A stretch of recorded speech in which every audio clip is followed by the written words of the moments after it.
الحمد لله نحمده ونستعينه ونستغفره ونعوذ بالله من شرور أنفسنا ومن سيئات أعمالنا من يهده الله فلا مضل له ومن يضلل فلا هادي له وأشهد أن لا إله إلا الله وحده لا شريك له وأشهد أن محمدا عبده ورسوله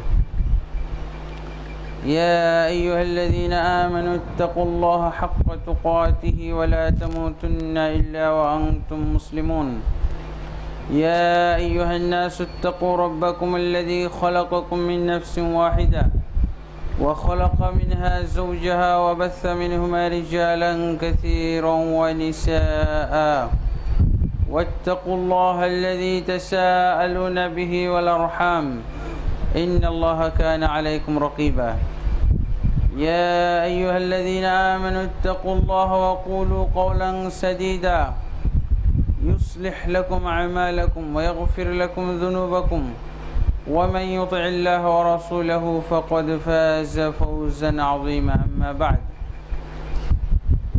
فإن خير الحديث كتاب الله وخير الهدي هدي محمد صلى الله عليه وسلم وشر الأمور محدثاتها وكل محدثة بدعة وكل بدعة ضلالة وكل ضلالة في النار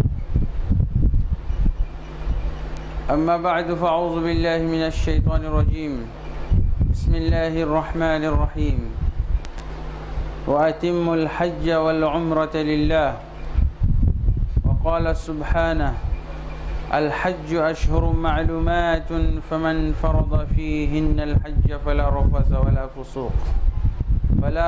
ولا فسوق ولا جدال في الحج وقال النبي صلى الله عليه وسلم يا أيها الناس إن الله فرض عليكم الحج فحجوا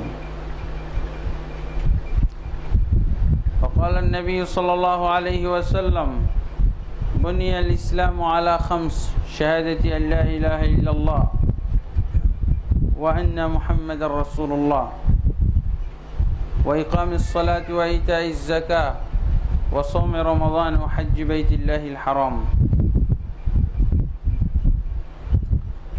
الحمد لله আল্লাহ তাবারক ওয়া তাআলার অশেষ মেহেরবানিতে আমরা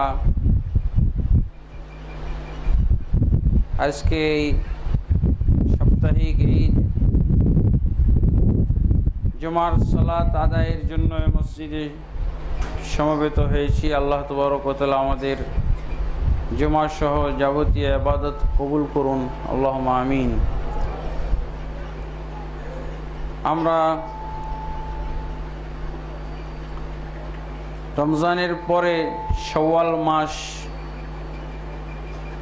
প্রায় শেষের পথে। শাওয়াল হলো হজ্জের মৌসুম। শাওয়ালের 1 তারিখ থেকে হজ্জের মৌসুম শুরু হয়েছে। রমজান শেষ হওয়ার পরে পরে শাওয়ালের 1ম তারিখ থেকেই কিন্তু হজ্জের সময় শুরু হয়ে গেছে। আল্লাহ তাবারক ওয়া তাআলা বলছেন আল হাজ্জু আশহুরুম মা'লুমাত, হজ্জের জন্য রয়েছে কয়েকটি জানাশোনা মাস। শাহরুনের বহু বচন হলো আশহুর। আল হাজ্জু আশহুরুম মা'লুমাত, আল্লাহ বলছেন হজ কয়েকটি নির্দিষ্ট জানাশোনা মাসের ভিতরে করার ইবাদত। সেই মাসগুলো হলো শাওয়াল, যুলকাদা, যুলহিজ্জা। হজের কাজ যুলহজ মাসের শেষ পর্যন্ত চলবে, কিন্তু হজের নিয়াহ, হজের ইহরাম এইটা জিলহজ মাসের 10 তারিখ পর্যন্ত। এই জন্য হজের 10 তারিখের পর আর কারো নিয়ত করার সুযোগ নাই।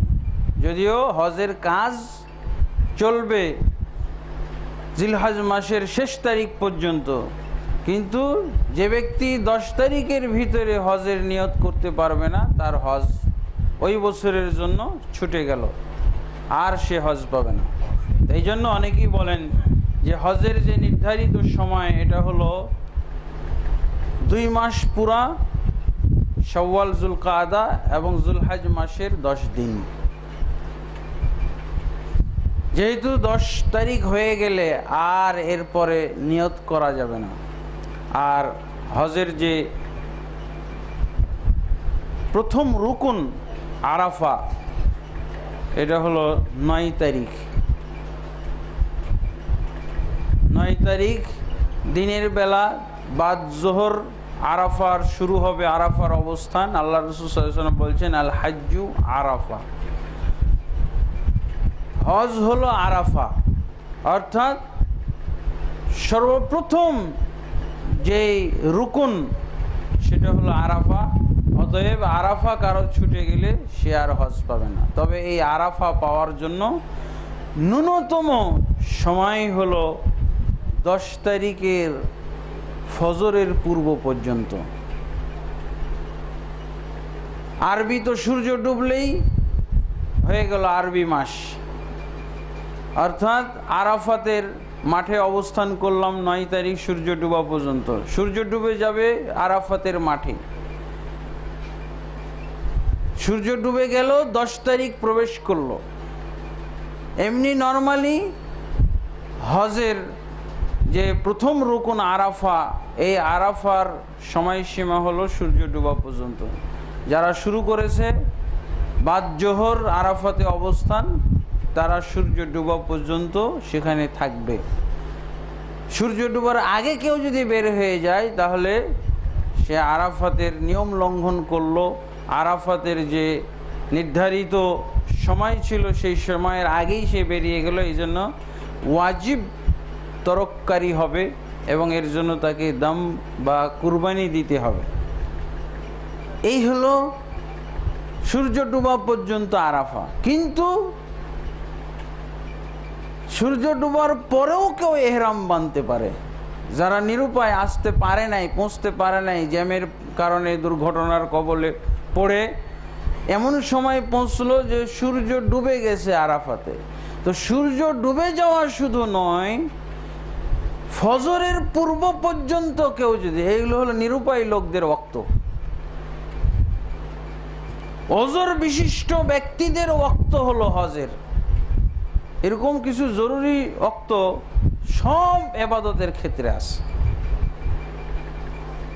পরিপূর্ণ ব্যবস্থা, একটা ইবাদত পাওয়ার পরিপূর্ণ ব্যবস্থা। আপনি 9 তারিখ, কমপক্ষে 9 তারিখে সকালে এহরাম করে আপনি আরাফায় অবস্থান করবেন। আর যে ব্যক্তি নিরুপায়, যে ব্যক্তি পৌঁছতে পারল না আরাফাতে, সে ব্যক্তি নর্মাল যে সমস্ত হাজি যারা আগের থেকেই হজের জন্য প্রস্তুত আছেন, এহরাম বেঁধে আছেন, তাদের জন্য নর্মালি টাইম কিন্তু জোহর টু মাগরিব, সূর্য ডুবা পর্যন্ত। আর ওজর বিশিষ্ট লোক, শরঈ ওজর যার আছে, তার জন্য ফজর পর্যন্ত সময়। ফজরের পূর্বে যদি আরাফায় ওকুফ করতে পারে 1 মিনিট বা কয়েক সেকেন্ড, তাহলেই সে হজ পেয়ে গেল। তো এই জন্য আলেমরা বলছেন যে যদিও বহু বচনে বলা হয়েছে 3টি মাসের কিন্তু 10 তারিখ পর্যন্তই হলো এহরাম করার, নিয়ত করার এবং প্রথম রুকুন আরাফা পাওয়ার সময়, এরপরে আর না। হ্যাঁ, হজের কাজ বাকি থাকতে পারে 30 তারিখ পর্যন্ত, বিদায় হজ করে নাই, মক্কাতেই রয়ে গেছে, হজ পালন করার পর মক্কাতে রয়ে গেছে, জিলহজ মাসের 30 তারিখে সে বেরিয়ে হয়ে আসবে। তাহলে 30 তারিখে হজের সর্বশেষ বিদায়ী তওয়াফ করে বের হলো। তাহলে হজের কাজ চললো জিলহজের শেষ পর্যন্ত।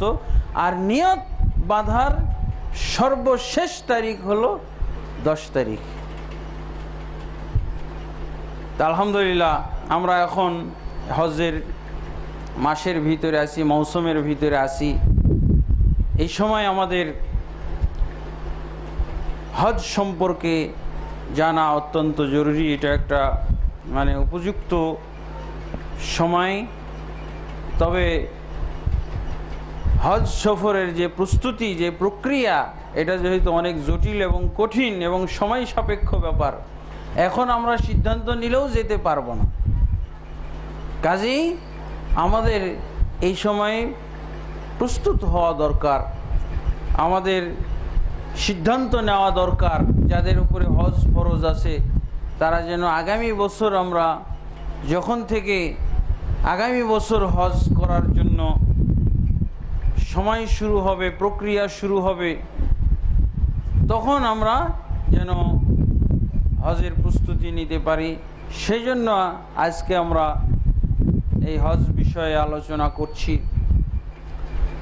এবং ইনশাআল্লাহ বাদাস সালাত, সালাতের পর, জুমার সালাতের পরে আমরা হজের একটা প্রশিক্ষণের ব্যবস্থা করেছি আজকে ইনশাআল্লাহ। হয়তো আপনাদের ঘোষণা দেওয়া হয়েছে। এই যে হজ পঞ্চম ফরজ, এই পঞ্চম ফরজ হওয়ার একটা মর্ম আছে। সেটা হলো কি, যে ব্যক্তি আগের 4টা ফরজ পালন করেছে ওই ব্যক্তির উপরে কিন্তু হজ ফরজ। আল্লাহ রাসূল সাল্লাল্লাহু আলাইহি ওয়াসাল্লাম বলছেন, বুনিয়াল ইসলামু আলা খামস, শাহাদাতি আল্লা ইলাহা ইল্লাল্লাহ ওয়া আন্না মুহাম্মাদুর রাসূলুল্লাহ। ইসলামের ভিত্তি হলো 5টি জিনিসের উপরে। তার ভিতরে একটা হলো, বা প্রধানটা হলো এই মর্মে সাক্ষ্য প্রদান করা যে আল্লাহ ব্যতীত প্রকৃত কোনো উপাস্য বা মাবুদ নাই এবং মুহাম্মদ সাল্লাল্লাহু আলাইহি ওয়াসাল্লাম আল্লাহর রাসূল। তারপরে 5 ওয়াক্ত সালাত কায়েম করা, যাকাত আদায় করা, রমজানের সিয়াম পালন করা। পঞ্চম হলো বাইতুল্লাহ, মসজিদুল হারামের হজ পালন করা। এই যে পঞ্চম রুকন, এই পঞ্চম রুকনের মর্ম হলো, যে ব্যক্তি আগের 5টি রুকন, আগের 4টি রুকন পালন করেন তার জন্য হলো হজ ফরজ। যে আগের 4টা পালন করে না তার জন্য হজ ফরজ নয়। কালেমা, যে ব্যক্তি কালেমা পালন করে না, কালেমা পড়ার নাম পড়লেই মুসলমান হয় তা না, কালেমা পালন করা, সালাত পালন করা, সালাত আদায় করা, যেমন কালেমাও আদায় করতে হয়। কালেমা শুধু পড়ার নাম না, শব্দ দিয়ে কোনো কিছু হয় না। আমি শব্দ যদি শিখি, সব কিছু, আমি আরবি সব শব্দ শিখলাম, আমি বা ইংরেজি সব শব্দ শিখলাম, অর্থ জানি না এবং অর্থ বাস্তবায়নও করি না, আমার দ্বারা কিছু হবে না। তো কালেমার অর্থ পালনকারী হইতে হবে, এইটা হলো কালেমা, কালেমা পালনকারী। কালেমার অর্থ আল্লাহ রাসূল সাল্লাল্লাহু আলাইহি ওয়াসাল্লাম বলছেন, সেটা কি, তা'বুদুল্লাহ ওয়া লা তুশরিক বিহি শাইআ। আল্লাহর ইবাদত করবে, একমাত্র আল্লাহর ইবাদত করবে, তার সাথে কাউকেও শরীক করবে না। যে ব্যক্তি আল্লাহর ইবাদত করে, কাউকে শরীক করে না, শিরক থেকে মুক্ত, বিশেষভাবে বড় বড় শিরক যেগুলো হয়, মূর্তি পূজা, প্রতিকৃতি পূজা, মাজার পূজা, কবর পূজা, ওলি পূজা, পীর পূজা, গাছ পূজা, মাছ পূজা, এই যে এগুলো আমাদের দেশে হয়, এইগুলো থেকে মুক্ত হইতে হবে। যত প্রকার বড় শিরক আছে, আল্লাহর ইবাদতকারী হবে, শিরক থেকে মুক্ত হবে ওই ব্যক্তি কালেমা পালন করলো। কালেমা পড়ে মুসলমান হওয়া যায় না, কালেমা পালন করার মাধ্যমে মুসলমান হয়। আর কালেমার অর্থ আল্লাহ রাসূল যেটা বলছেন, আল্লাহর ইবাদত করবে, তার সাথে কাউকেও শরীক করবে না, এটা হলো কালেমার অর্থ। কে অর্থ করেছেন? স্বয়ং রাসূলুল্লাহ সাল্লাল্লাহু আলাইহি ওয়াসাল্লাম এই অর্থ করে দিয়ে গেছে। অতএব যারা কালেমা পড়ে, কালেমার জিকির করে, লাখবার জিকির করে, কোটিবার জিকির করে, কিন্তু শিরক থেকে মুক্ত হয় নাই, এদের জীবনে কালেমা পড়া না পড়ার সমান। কালেমা বাস্তবায়নকারী না, এরা কালেমা পাঠকারী। আল্লাহ রাসূল সাল্লাল্লাহু আলাইহি ওয়াসাল্লাম কালেমা কায়েম করেছিলেন, দেখা গেল যে আরবে সব মূর্তি দেবদেবী সাপ হয়ে গেল, আর ছিল না। কালেমার বাস্তবায়ন এটা। যে ব্যক্তি কালেমার বাস্তবায়ন করলো ওই ব্যক্তির উপরে হলো সালাত ফরজ, ওই ব্যক্তির উপরে সালাত পড়া ফরজ। যে কালেমা বাস্তবায়ন করার উপরে নামাজও ফরজ না, 5 ওয়াক্ত নামাজ, 1 ওয়াক্ত নামাজও ফরজ না। যে শিরক থেকে বাঁচে না, শিরকের মধ্যে এখনো ওই অবস্থায় রয়ে গেছে, তাহলে তার নামাজও নাই, কারণ ও কালেমা প্রথমটা মেনটেন করে নাই, দ্বিতীয়টাতে তার আসতে হবে না। এরপরে যে ব্যক্তি কালেমা মেনটেন করার পর, পালন করার পর 5 ওয়াক্ত সালাত পড়লো, 5 ওয়াক্ত সালাত কায়েমকারী কাকে বলা হবে? যে ব্যক্তি 5 ওয়াক্ত পূর্ণ পড়বে, 1 ওয়াক্ত বাদ দিবে না। আর একটা হলো রাসূলুল্লাহ সাল্লাল্লাহু আলাইহি ওয়াসাল্লাম যেভাবে পড়তেন ওইভাবে পড়ে। 5 ওয়াক্ত পূর্ণ না করলেও সালাত আদায়কারী নয়, এবং 5 ওয়াক্ত পূর্ণ পড়ছে কিন্তু রাসূলুল্লাহর মতো করে পড়ছে না, তাহলে ওই ব্যক্তিও সালাত আদায়কারী না। এক ব্যক্তিকে আল্লাহ রাসূল সাল্লাল্লাহু আলাইহি ওয়াসাল্লাম দেখেন, আবু দাউদের ভিতরে হাদিসটা আছে, সে ব্যক্তি সালাত পড়তেছে, রাসূলুল্লাহ সাল্লাল্লাহু আলাইহি ওয়াসাল্লাম রাজুলান ইউসাল্লি লা ইউতিম্মু রুকুআহু ওয়ালা সুজুদাহু। আল্লাহ রাসূল সচক্ষে এক ব্যক্তিকে দেখছেন, সে সালাত পড়তেছে কিন্তু রুকু সাজদাগুলো পরিপূর্ণভাবে করতেছে না।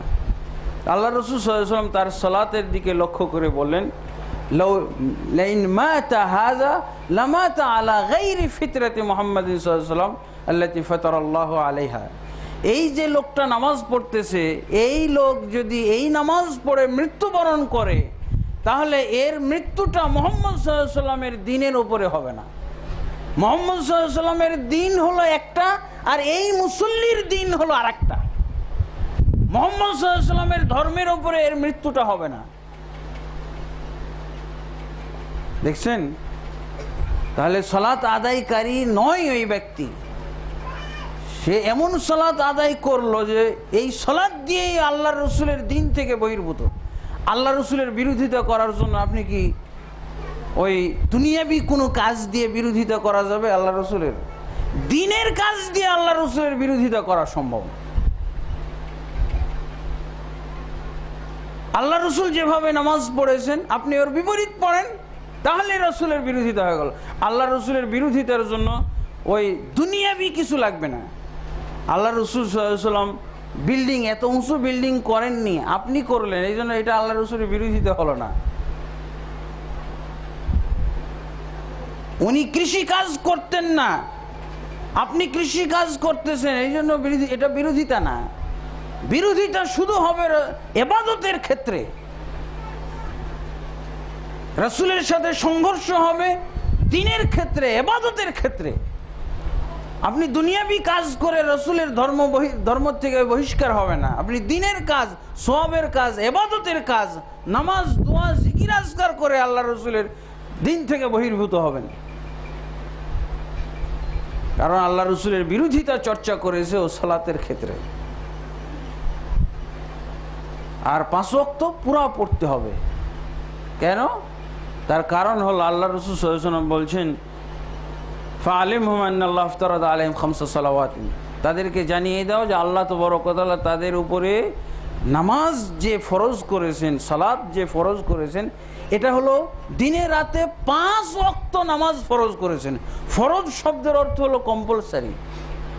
কম্পালসারি জিনিস ছাড়া যায়? মানুষ যেগুলোকে কম্পালসারি ঘোষণা করছে সেটাই তো আমরা ছাড়ি না। শিক্ষা বোর্ড থেকে বলে দিয়েছে ম্যাট্রিক পাশ করলে 10 সাবজেক্ট কম্পালসারি পরীক্ষা দিতে হবে। কে বলল? শিক্ষা বোর্ড থেকে বলল। ওটা মানুষ না? ওর যদি আমি 100 বারও যদি ওর নিয়ম লঙ্ঘন করি, এর জন্য আল্লাহ জাহান্নামে দিবে আমাকে। কিন্তু মানুষ যেটা কম্পালসারি নির্ধারণ করলো, অন্য মানুষেরা কত কত বাধ্যতামূলক পালন করে। ছেলে মেয়ে অসুস্থ হয়েছে, এই শিক্ষা বোর্ডের কম্পালসারি পালন করার জন্য বলছে না যাইতে হবে হলে, দরকার হলে শুয়ে পরীক্ষা দিতে হবে, শুয়ে শুয়ে পরীক্ষা দিতে হবে। খাতা বালিশ কলম নিয়ে কোনো মায়া দয়া নাই, পিতামাতাও গাড়িতে করে নিয়ে রেখে আছে। কম্পালসারির পাওয়ার কত, তাও আবার মানুষের কম্পালসারি এটা। আর আল্লাহর কম্পালসারি হলো দিনে রাতে 5 ওয়াক্ত নামাজ ফরজ। যারা এই 5 ওয়াক্ত নামাজ ফরজ, 5 ওয়াক্ত সালাত পড়ে না, তারা ইসলামের দ্বিতীয় রুকুনটা ধ্বংস করেছে। দ্বিতীয়তেই শেষ, তৃতীয়তে যাওয়ার আর দরকার নাই ওর। তৃতীয়টা কি? যাকাত। যারা 5 ওয়াক্ত সালাত পড়ে না, অথবা পড়ে কিন্তু রাসূলুল্লাহ সাল্লাল্লাহু আলাইহি ওয়াসাল্লাম যেভাবে পড়েন না, রাসূলুল্লাহ সাল্লাল্লাহু আলাইহি ওয়াসাল্লাম যেভাবে পড়েন সেভাবে যদি না পড়ে, তাহলে এ পড়া না পড়াও সমান। এই পড়া দিয়ে বরং কি হবে, ধর্ম আলাদা হয়ে যাবে। মুহাম্মদ সাল্লাল্লাহু আলাইহি ওয়াসাল্লামের ধর্ম যেটা, তার ধর্ম হয়ে যাবে তার ভিন্ন। কারণ আল্লাহ রাসূল সাল্লাল্লাহু আলাইহি ওয়াসাল্লাম বলছেন না যে এই ব্যক্তি যদি এই নামাজ নিয়ে মৃত্যুবরণ করে, তাহলে আমার ধর্মের ওপরে ওর মৃত্যুটা হবে না। আল্লাহ রসুলের ধর্মের ওপর মৃত্যু হলো না, আর কোন ধর্মে মৃত্যু হলে মুহাম্মদ সাল্লাল্লাহু আলাইহি ওয়াসাল্লামের সাথে সে পরকালে জান্নাতে যেতে পারবে, তার উম্মতের সাথে জান্নাতে যেতে পারবে? মুহাম্মদ সাল্লাল্লাহু আলাইহি ওয়াসাল্লামের ধর্মে নাই, তার উম্মতের সাথেও নাই। সে ভিন্ন উম্মত, সে ভিন্ন ধর্মাবলম্বী, নাম কি জানি না। এরপরে 5 ওয়াক্ত সালাত যখন আমি পড়লাম, আমার উপরে তৃতীয়টা ফরজ হবে। সেটা কি? যাকাত। যাকাত ফরজ। যাকাত এটাও ফরজ, যেহেতু ইসলামের রুকন, এটাও পালন করতে হবে। কেউ যদি যাকাত দিতে অস্বীকার করে অথবা যাকাত দিবে না, তাহলে দেয় না, তাহলে এই ব্যক্তিও ইসলামের গণ্ডির ভিতরে নাই। অতএব এই ব্যক্তির জন্য পরবর্তী রুকনগুলো আর নাই। অনেকে বলছেন যে যাকাত যদি অস্বীকার করে,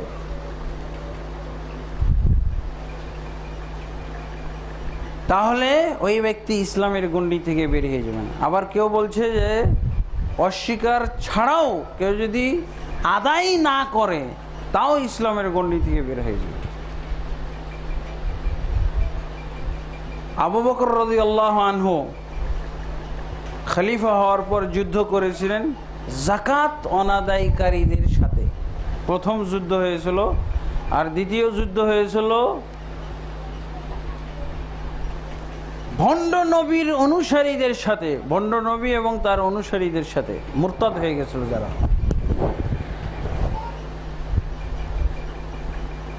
প্রথম যুদ্ধ হয়েছিল যাকাত অনাদায়কারী, 5 ওয়াক্ত নামাজ পড়ে লোকগুলো, তাহাজ্জুদ পড়ে, তাহিয়াতুল মসজিদ পড়ে, সালাতুল জোহা, চাস্তেরও সালাত পড়ে, আল্লাহ রসুলকে মানে, কালেমা পড়ে, আল্লাহ রসুল সাল্লাল্লাহু আলাইহি ওয়াসাল্লামের আদর্শ অনুযায়ী নামাজ পড়ে, এরকম লোকদের সাথে যুদ্ধ করেছিলেন আবু বকর রাদিয়াল্লাহু আনহু। কেন?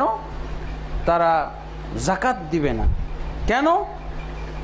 যাকাত তো আগে দিতাম এই জন্য যে মুসলমানরা গরিব ছিল, এখন তো সবাই স্বাবলম্বী, সবাই পয়সাওয়ালা হয়ে গেছে, আর যাকাত দেওয়ার দরকার নেই। তাহাজ্জুদ পড়বো, 5 ওয়াক্ত সালাত পড়বো, অন্যান্য ইবাদত করব, সিয়াম পালন করব, হজ পালন করব, উমরা করব, তওয়াফ করব, সাদাকা দিব,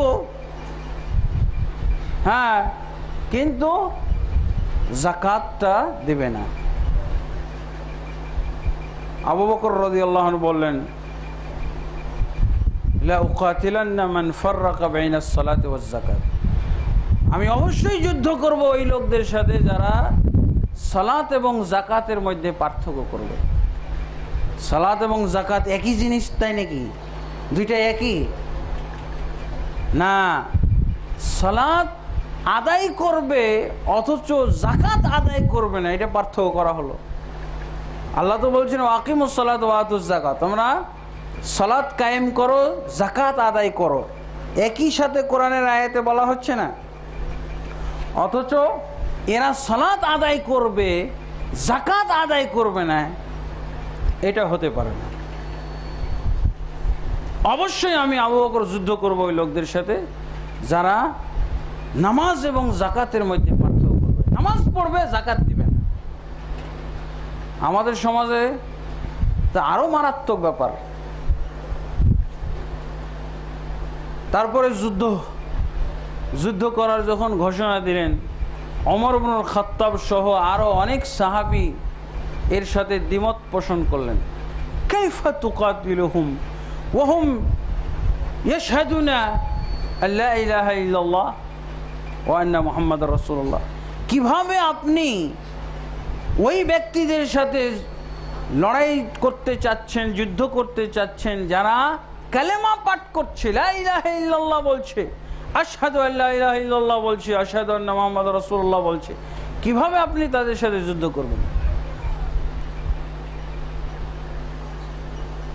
আবু বকর রাদিয়াল্লাহু আনহু বললেন যেটা অবশ্যই তাদের সাথে যুদ্ধ হবে, এবং বললেন যে আরো কড়া করে বললেন যে আল্লাহর রাসূল সাল্লাল্লাহু আলাইহি ওয়াসাল্লামের যুগে যে তারা রশিটা যাকাতের উটের সাথে যে রশিটা দিত, এই রশিটাও যদি তারা মানা করে, রশিটাও যদি দিতে অসম্মতি প্রকাশ করে, তাও আমি যুদ্ধ করব।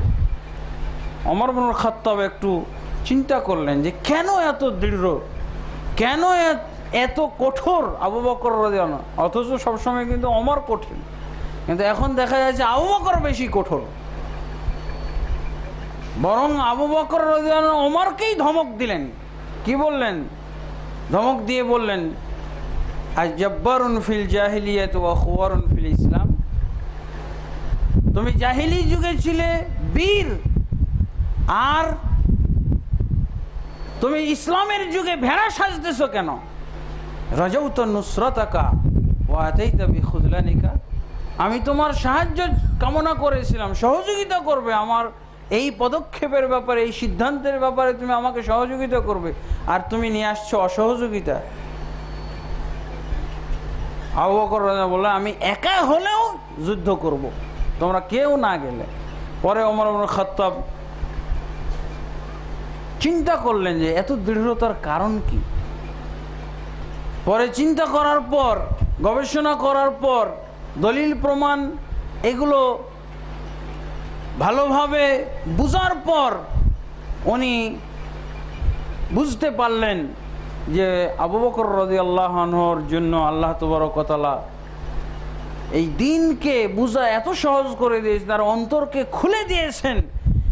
যখন যে পদক্ষেপ নেওয়া উচিত, যেহেতু আল্লাহ রাসূল সাল্লাল্লাহু আলাইহি ওয়াসাল্লাম মৃত্যুর পর বিভিন্ন ধরনের ফিতনা ফাসাদ মুসলমানদের সম্মুখীন, এই সময় যদি এই সিদ্ধান্ত না নেওয়া হয় তাহলে তো ইসলাম থাকবে না। আজকে যাকাত মাইনাস হয়ে গেল। যদি এদের অনাদায়টাকে মেনে নেওয়া হয়, স্বীকৃতি দিয়ে দেওয়া হয়, তাহলে আর কখনো যাকাত দিবে না কেউ। এরপরে ধরবে সালাত না পড়লে হবে, সালাত না পড়লে হবে। আমাদের সমাজে তো আলেমরা এমনভাবে ফতোয়াও দিচ্ছে সালাত না পড়লে হবে, স্বীকার করলেই হয়, স্বীকার করলেই হয়, সালাত না পড়লে হবে। তাহলে কি ইসলাম থাকতো শুধু স্বীকার করলে? তাহলে মসজিদের দরকার আছে? স্বীকার করলেই যদি আমরা মুসলমান থেকে যাই, তাহলে বাড়িতে বাড়িতে থাকবো। শেষমেশ তো ওই সুফিবাদীদের কথাই হয়ে গেল, সিনাই সিনাই ইসলাম, মানে এর মধ্যে স্বীকৃতিটা আছে শুধু, আর সালাত আর মসজিদ দেখা যাবে না। তখন শুধু সিনাই সিনাই মসজিদ। আল্লাহর ইবাদতের ক্ষেত্রে, আল্লাহর ফরজ পালনের ক্ষেত্রে এই সমস্ত মাসলা, বান্দার ক্ষেত্রে তো এই মাসলা আমরা পালন করি না, স্বীকার করলেই হয়। ধরেন আমি আপনার কাছে 5 লক্ষ টাকা ঋণ নিয়েছি, স্বীকার করলেই হবে ভাই আপনি পান আমার কাছে 5 লাখ টাকা দিছেন, আমি নিছি, আমি আদায় করলাম না, হবে? কি হবে? নামাজের মাসলা যদি ওই ঋণের ক্ষেত্রে খাটানো হয় তখন কি হবে? বা ওই মৌলবি, যেই মৌলবিগুলো বলতেছে স্বীকার করলেই হবে, ওদের কাছে টাকা ধার নিয়ে খালি বলবেন যে স্বীকার করি, আমি স্বীকার করি। তারপর দেখেন কি হচ্ছে। বাস্তবায়নের দরকার, স্বীকার দিয়ে হবে না। দেখেন আপনি ইসলামের কিছু খুঁজে পাওয়া যাবে, খালি স্বীকার করি আমি। তো স্বীকারোক্তির মাধ্যমে সালাত আদায় হয়ে গেল, স্বীকারোক্তির মাধ্যমে আমার যাকাত আদায় হয়ে গেল, স্বীকারোক্তির মাধ্যমে সিয়াম আদায় হয়ে গেল, স্বীকারোক্তির মাধ্যমে আমার যদি হজ আদায় হয়ে যায়, তো শেষমেশ তো সুফিবাদীদের কথাই হলো সব সিনাই সিনাই আদায় হয়ে গেল। সিনার মধ্যেই তো স্বীকারোক্তিটা কোথায় থাকবে? আমার তো ওর কাছে স্বীকারোক্তি দেওয়ার দরকার নেই, আমার ভিতরে স্বীকৃতি থাকলেই হলো।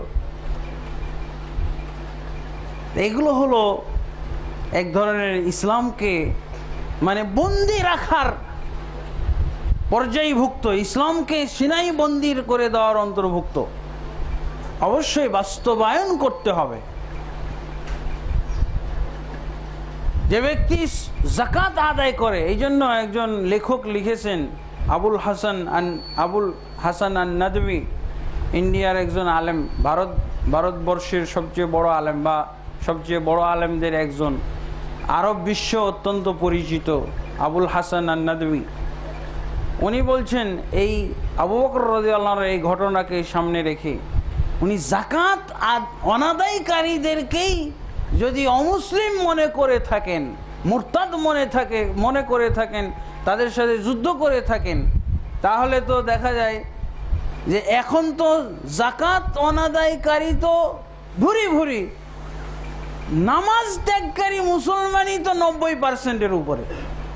নামাজ ত্যাগকারী, যেই নামাজ ত্যাগকারী মুসলমান আল্লাহর রাসূল কখনো দেখেননি, সাহাবায়ে কেরাম কখনো দেখেননি, একজন নামাজ আদায়কারী না, একজন নামাজ ত্যাগকারীও দেখেননি। না আল্লাহর রাসূল দেখেছিলেন, না সাহাবায়ে কেরাম দেখেছিলেন। ওনারা দেখেছেন যাকাত ত্যাগকারী, কিন্তু নামাজ ত্যাগকারী দেখেননি। আল্লাহর রাসূল দেখেননি, সাহাবায়ে কেরামও দেখেননি। তার কারণ মুনাফিকরাও যদি 100% নামাজি হয়, 5 ওয়াক্ত নামাজ যদি মুনাফিকরাও পড়ে, তাহলে আর কে আছে? আর কে বাদ দিবে? এই জন্য উনি বলছেন রিদ্দাতুন ওয়ালা আবু বকরিন লাহা। বর্তমান যুগে মুরতাদে ভরে গেছে, কিন্তু এই মুরতাদদের শায়েস্তা করার আবু বকর নাই। আবু বকরেরই অভাব। মুরতাদ তো অভাব নাই, কিন্তু আবু বকরের অভাব হয়ে গেছে। সেই আবু বকর যদি যাকাত ত্যাগকারীকে এরকম শায়েস্তা করে থাকেন, বর্তমান যুগে আবু বকর এসে যদি দেখতেন যে সালাত ত্যাগকারী হলো 90%, তাহলে এদের ব্যাপারে কি সিদ্ধান্ত নিতেন? এই জন্য অবশ্যই আমাদেরকে 5টি রুকন সম্পর্কে জ্ঞান লাভ করতে হবে। যারা আমরা হজ পালন করতে যাচ্ছি তাদেরকে খোঁজ নিতে হবে আগের 4টির কি খবর। আমি যদি একজনকে 5 টাকা দেই, তার অর্থ তো 1 টাকাও দিয়েছি, 2 টাকাও দিয়েছি, 3 টাকাও দিয়েছি, 4 টাকাও দিয়েছি, তারপরে তো 5 হলো। অঙ্কবিদ্যা অযৌক্তিক। আমি 4টা রুকন পালন করি না, শুধুমাত্র হজের জন্য রেডি আছি। যারা কালেমা ঠিক রাখে নাই, যারা 5 ওয়াক্ত সালাত পড়ে না, যারা যাকাত আদায় করে না, যারা সিয়াম পালন করে না রমজানের, তাদের জন্য হজ ফরজ নয়। হজ করলেও হজ সহি হবে না। একমাত্র যদি তওবা করে আগের এই 4টি রুকন আগে ছেড়েছিল, এখন থেকে আর ছাড়বে না, এই মর্মে আল্লাহর কাছে তওবা করে অঙ্গীকার করে এবং ভবিষ্যতে আর কখনো ছাড়বে না, তাহলে ওই ব্যক্তি সিদ্ধান্ত নিতে পারে হজের। অন্যথায় মাসলা কি আছে জানেন? সৌদি আরবের মাসলা হলো, কোনো হজ কাফেলার সাথে যদি বেনামাজি ব্যক্তি যায়, তাহলে হজ কাফেলার উপরে দায়িত্ব চাপানো হয়েছে ফতোয়াতে, যে যাদের সাথে কোনো বেনামাজি ব্যক্তি হজে যাচ্ছে, তাদের দায়িত্ব হলো মক্কায় ঢোকার পূর্বে ওই ব্যক্তিকে গাড়ি থেকে নামিয়ে দিবে। নিজ দায়িত্বে। তার কারণ তারা তো সালাত আদায়কারী মুসলিম, এই জন্য তাদের উপরে দায়িত্ব চেপে গেছে। যে ব্যক্তি বেনামাজি কিন্তু হজ করতে গেছে, ওকে মক্কায় ঢোকার আগে বের করে দেবে। সে যদি বের হইতে না চায়, বাস থেকে গাড়ি থেকে নামতে না চায়, তাহলে পুলিশকে ধরিয়ে দেবে, প্রশাসনকে জানিয়ে দেবে যে এই ব্যক্তি বেনামাজি হজ করতে এসেছে, মক্কায় ঢুকতে চায়। কাফের মুশরিকদের জন্য মক্কায় ঢোকা নিষেধ। এই মাসলা থেকে যেহেতু আল্লাহ রাসূল সাল্লাল্লাহু আলাইহি ওয়াসাল্লাম বলছেন বাইনাল আবদি ওয়াল কুফরি ওয়াশ শিরকি তারকুস সালাত, আল্লাহর বান্দা এবং কাফের মুশরিকের মধ্যে পার্থক্য হলো সালাত ছেড়ে দেওয়া। এই জন্য তারা এই মাসলাও রেডি রেখেছেন, প্রশাসনকে জানিয়ে দিবে যে এই ব্যক্তি সালাত ত্যাগকারী, সালাত পড়ে না, অথচ মক্কায় ঢুকতেছে, তাহলে পুলিশ তাকে আটক করবে, মক্কাতেও মদিনাতে। এই হলো মাসলা। তাহলে কি হবে সালাত? তাহলে যে কথাটা আমরা বলছি আজকে খুতবায় যে পঞ্চম রুকুন, তার অর্থ হলো আগের রুকুন পালনকারী হইতে হবে ওই ব্যক্তিকে, নাহলে ওই ব্যক্তির পঞ্চম নিয়ে টানা হিসেবের কোনো দরকার নেই। আলহামদুলিল্লাহ, এবার আমরা হজ পালন করব। হজ পালনের ক্ষেত্রে অবশ্যই আমাদেরকে জানতে হবে কার উপরে হজ ফরজ। হজ ফরজ হওয়ার শর্ত কি, হজ কবুলের শর্ত কি, এগুলো আমাদের জানা থাকতে হবে। মুসলিম ব্যক্তির উপরে হজ ফরজ হওয়ার শর্ত হলো যে কোনো মুসলিম ব্যক্তির উপরে হজ ফরজ, অন্যান্য শর্ত সহ। প্রথম হলো মুসলিম ব্যক্তি। আপনি একজন অর্থ সম্পদশালী লোককে দেখতেছেন, মুসলমানকে দেখতেছেন হজ করছে না, আপনি তাকে কি বলবেন? আপনি কি মুসলমান না? কারণ মুসলিম ব্যক্তির উপরে তো হজ ফরজ। মুসলিম, তারপরে বালিগ হইতে হবে। আপনি কি এখনো শিশু, হজে যাচ্ছেন না কেন? তারপরে হলো আকিল হইতে হবে, জ্ঞান সম্পন্ন, পাগল নয়। জ্ঞান সম্পন্ন ব্যক্তি, সে হজে যাচ্ছে না, তাকে বলতে পারি আপনি কি পাগল, হজে যাচ্ছেন না কেন? জ্ঞান সম্পন্ন ব্যক্তির উপরে হজ ফরজ। তারপরে হলো কাদের। কাদের মানে সমর্থবান, আর্থিক সামর্থ্য আছে, শারীরিক সামর্থ্য আছে। তারপরে মহিলাদের ক্ষেত্রে মাহরাম শর্ত। মাহরাম যদি না থাকে তাহলে কেউ বলেছে তার হজই নাই, আবার কেউ বলছেন যে সে বদলি হজ করাবে। এভাবে হজ ফরজ হওয়ার শর্ত মুসলিম হইতে হবে, তারপরে আকিল হইতে হবে, জ্ঞান সম্পন্ন হইতে হবে, বালেগ হইতে হবে, স্বাধীন হইতে হবে, এটা আরেকটা শর্ত।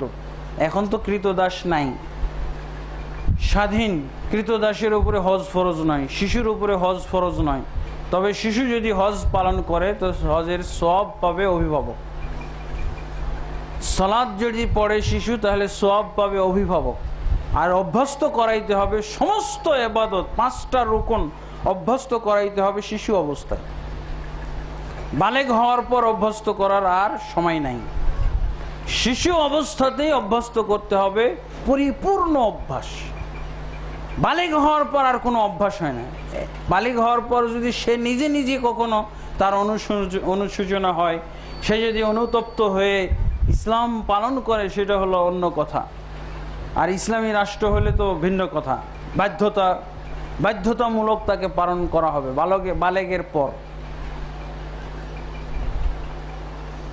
এরপরে হলো যখন আমার ফরজ হওয়ার শর্তগুলো ঠিক আছে, আমি মুসলিম, আমি বালেগ, আমি আকিল, আমি স্বাধীন, তারপরে আমি সামর্থ্যবান, তাহলে ওই ব্যক্তির অবশ্যই হজ পালন করতে হবে, ওই ব্যক্তির উপরে হজ ফরজ।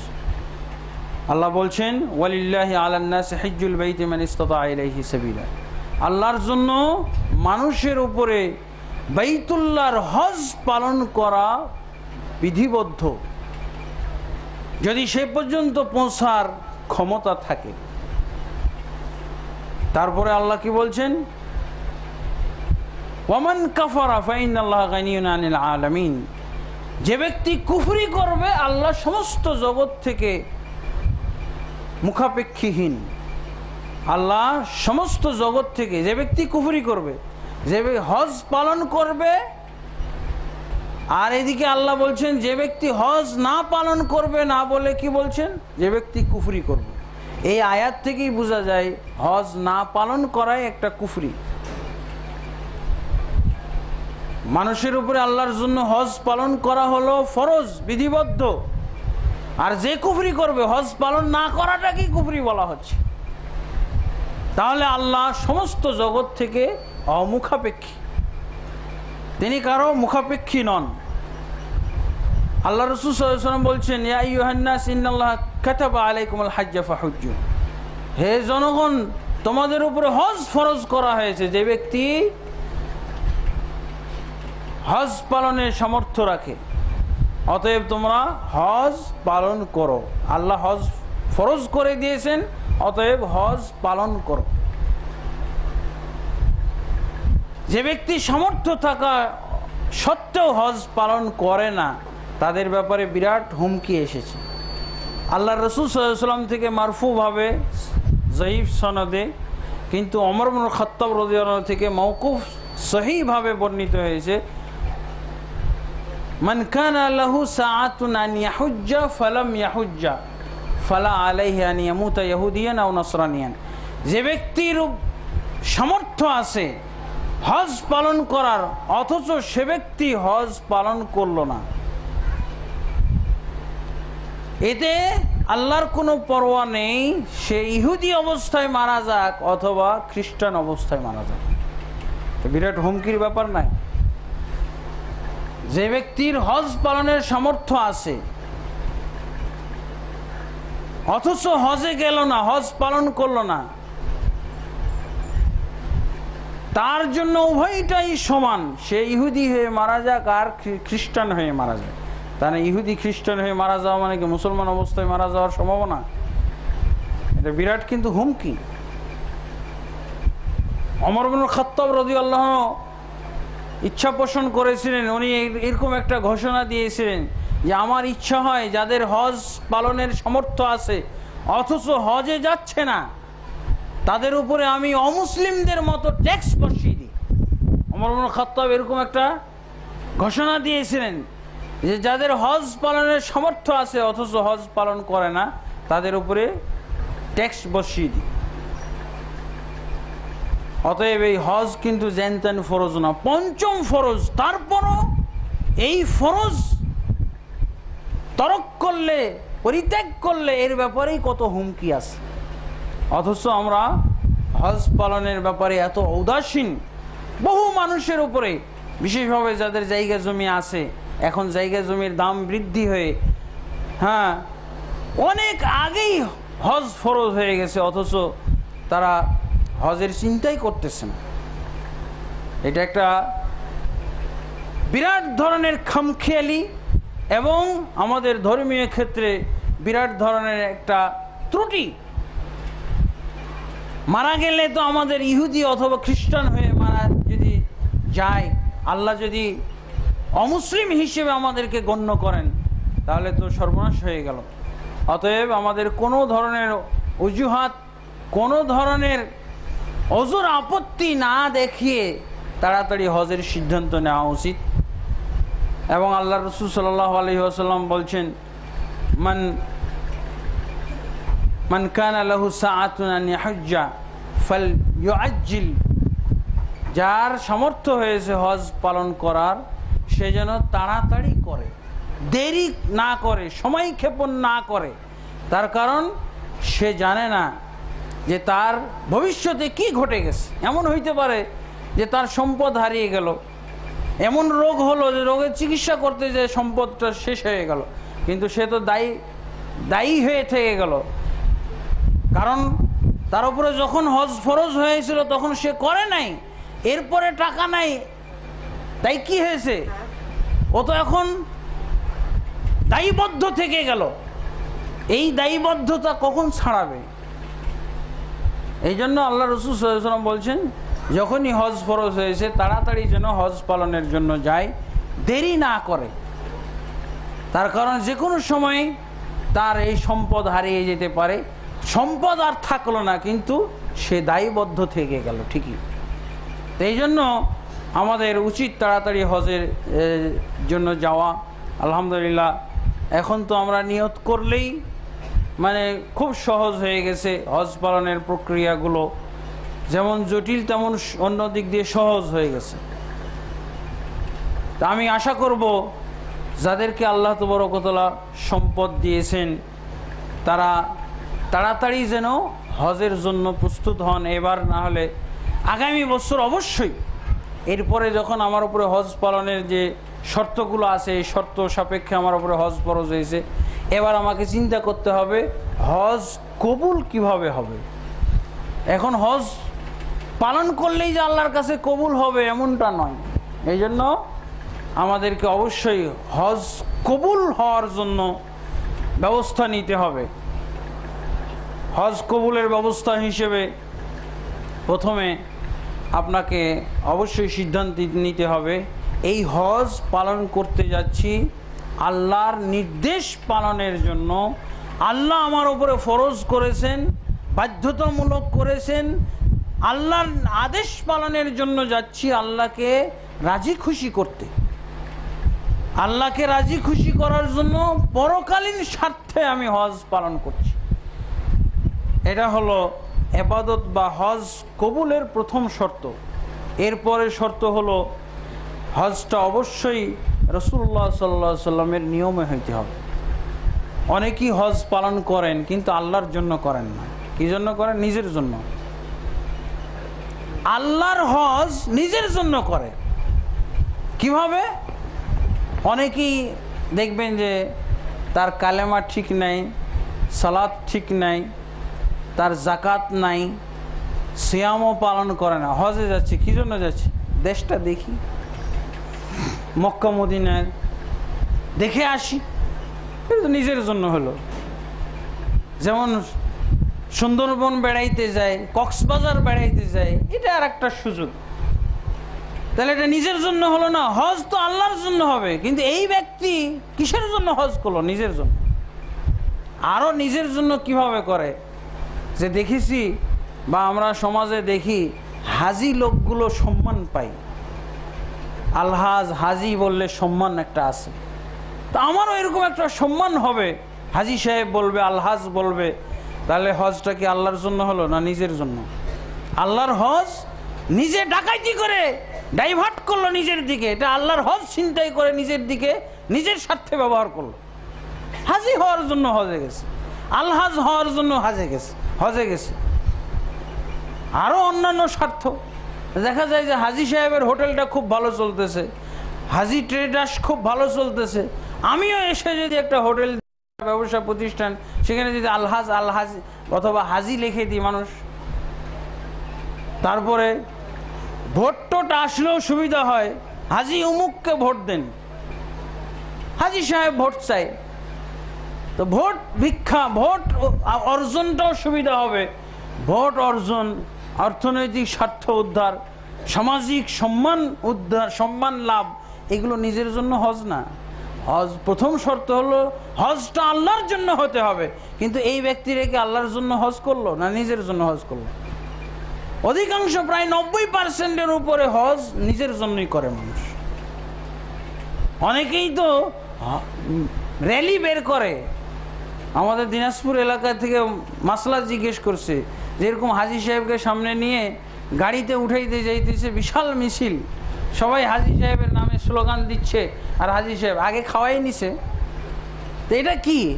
এটা তো ডাইরেক্ট প্রদর্শনী। আল্লাহ প্রদর্শনী, রিয়া, এটা তো অন্তরে থাকে। এই বছর তো একবারে প্রকাশ্যে নিয়ে এসেছে, একবার র্যালি আর মিছিল মিটিং করে হজে যাচ্ছে। এটা তো বিরাট একটা রিয়ার নমুনা, রিয়ার একটা মহড়া। এটা তো রিয়া নয়, রিয়ার একটা মহড়া, প্রদর্শনীর মহড়া একটা। এইটা নিজের জন্য হজ। আল্লাহ রসুল দোয়া করতেন, আল্লাহুম্মা হাজ্জাতান লা রিয়া ফিহা ওয়ালা সুমাতান। হে আল্লাহ, তুমি আমাকে এমন হজ পালনের সামর্থ্য দাও, এমন হজ পালন করতে তৌফিক দাও যেই হজের ভিতরে লোক দেখানো এবং লোক শোনানোর কোনো প্রবণতা থাকবে না। লোক দেখানো আর লোক শোনানোর প্রবণতা, এটা আল্লাহর জন্য হজ নয়, এটা ওই হাজি ব্যক্তি নিজের জন্য হজ করলো, নিজের জন্য।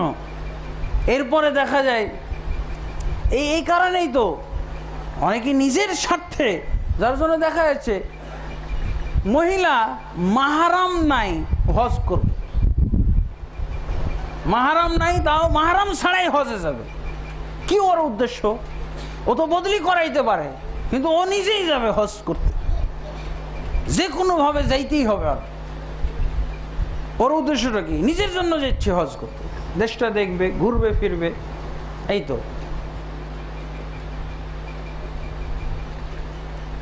হজের কোন নিয়ম কানুন জানে না, নিয়ম কানুন শিখে নাই, নিয়ম কানুন জানার তার কোনো গরজও নাই, এই ব্যক্তি হজে যাবে। কি করবে ও হজ দিয়ে? এ কি আল্লাহর জন্য হজ কিভাবে করতে হয় জানছে? ঘোরাঘুরি করতে যাবে ও, 8-10 জনের সাথে ও ঘুরতে যাইতেছে। অবশ্যই হজ করতে যাওয়ার আগে হজের নিয়ম শিখতে হবে। কোন একটা ইবাদত বিনা নিয়মে আল্লাহর কাছে কবুল হবে না, বিনা ইলম, বিনা জ্ঞানে কবুল হবে না। এই জন্য হলো আল ইলমু ক্বাবলা আল কওলি ওয়াল আমাল। ইলম অর্জন করতে হবে ইসলামে কোনো কথা বলার আগে, ইসলামে কোনো আমল করার আগে। এটা সহিহ বুখারী, কোরআনের নির্দেশনা অনুযায়ী এই মাসলা দান করেছেন ইমাম বুখারী রাহমাতুল্লাহ আলাইহি। আল ইলমু ক্বাবলা আল কওলি ওয়াল আমাল। কালেমা পাঠ করার আগেও ইলম লাগবে। এই কালেমাটার অর্থ কি? আমি যেটা কালেমা পড়বো এর অর্থ কি?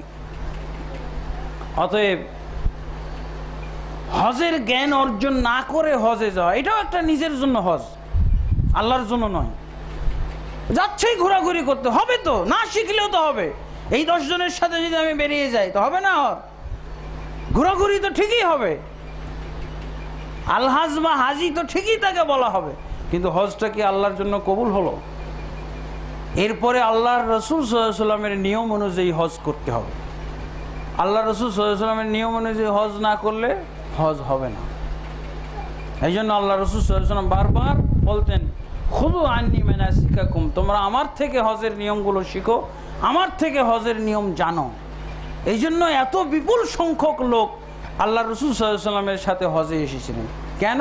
উদ্দেশ্য শুধু এটাই যে জীবনে একবার হজ ফরজ, সেই হজটা যদি রাসূলুল্লাহ সাল্লাল্লাহু আলাইহি ওয়াসাল্লামের মতো হয় তাহলেই তো আমি ধন্য, আমার এই হজ আল্লাহর কাছে কবুল হবে। এই জন্য এত বিপুল সংখ্যক সাহাবায়ে কেরাম হজে গেছিলেন এবং আল্লাহ রাসূল বারবার বলতেন, খুযু আন্নী মানাসিকাকুম, তোমরা আমার থেকে হজের নিয়ম শিখো।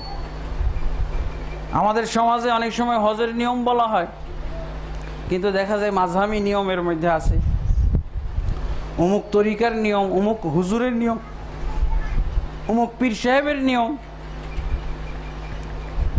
এক পীর সাহেব তো হজে নিয়ে গেছেন বহু ভক্ত, 1000-এর মতো ভক্ত নিয়ে গেছেন। উনি ভক্তদেরকে বলে দিয়েছেন যে তোমরা 8 তারিখের আগেই ওই তওয়াফ ইফাজাটা করে রেখে দাও। তওয়াফ ইফাজা মানে 10 তারিখে যে তওয়াফ, হজের রুকন যেই তওয়াফটা, এটা মুরিদদেরকে আগেই বলেছেন তোমরা মানে ফাঁকা ফাঁকা অবস্থায়, কারণ 10 তারিখে ভিড় হবে, 10 তারিখেই তো এই তওয়াফ করতে হবে, এই জন্য মুরিদদেরকে বলে তোমরা আগেই করে রেখে দাও। হ্যাঁ, নাউজুবিল্লাহ। এগুলো হলো হজ নষ্ট করা। এই জন্য আগে নিজে জেনে নিতে হবে, এবং এরকম যারা আলেম, যারা হজ সম্পর্কে জ্ঞান রাখেন, অভিজ্ঞ, তাদের কাছ থেকে নিয়ম কানুন জেনে তারপরে হজে যেতে হবে। আলহামদুলিল্লাহ, আমাদের আজকে সালাতের পর হজ প্রশিক্ষণ আছে। আপনারা যারা হজে যাচ্ছেন অথবা যাবেন তারা সকলে বসবেন, ইনশাআল্লাহ আমরা হজ কিভাবে করতে হয় এটা আমরা আজকে প্রশিক্ষণ দেব। আল্লাহ আমাদেরকে কবুল করুন। এবং অবশ্যই হজের একটা শর্ত হলো হালাল ব্যবহার, হালাল রিজিক নিয়ে, হালাল খরচ নিয়ে আমাদেরকে যেতে হবে। এটা প্রায় সবাই জানেন, অতএব আমাদের আর এটার ব্যাখ্যা করা দরকার নেই। আল্লাহ আমরা এই খুতবার ভিতরে হজ সম্পর্কিত এবং হজের আনুষঙ্গিক যে সমস্ত জরুরি কথাবার্তা শুনলাম, এগুলো যেন আমাদেরকে আমল করার তৌফিক দান করেন। আল্লাহুম্মা আমিন। আস্তাগফিরুল্লাহ লি ওয়া লাকুম ওয়া লিসাইরিল মুসলিমিন ফাস্তাগফিরুহু ইন্নাহু হুয়াল গফুরুর রহিম। الحمد لله رب العالمين، والصلاة والسلام على أشرف الأنبياء والمرسلين نبينا محمد وعلى آله وصحبه أجمعين. أما بعد، أعوذ بالله من الشيطان الرجيم. بسم الله الرحمن الرحيم. إن الله وملائكته يصلون على النبي يا أيها الذين آمنوا صلوا عليه وسلموا تسليما. اللهم صل على محمد وعلى آل محمد كما صليت على إبراهيم وعلى آل إبراهيم إنك حميد مجيد. اللهم بارك على محمد وعلى آل محمد كما باركت على إبراهيم وعلى آل إبراهيم إنك حميد مجيد. اللهم أصلح لنا ديننا الذي هو عصمة أمرنا، وأصلح لنا دنيانا التي فيها معاشنا، وأصلح لنا آخرتنا التي فيها معادنا، واجعل الحياة زيادة لنا في كل خير والموت راحة لنا من كل شر. اللهم أعز الإسلام والمسلمين، وأذل الشرك والمشركين، ودمر أعداءك أعداء الدين يا رب العالمين. اللهم أصلح ولاة وعلماء وعامة المسلمين، وخذ بناصيتهم إلى صراطك المستقيم يا حي يا قيوم برحمتك نستغيث. عباد الله رحمكم الله، إن الله يأمر بالعدل والإحسان وإيتاء ذي القربى وينهى عن الفحشاء والمنكر والبغي يعظكم لعلكم تذكرون. ولذكر الله أكبر والله يعلم ما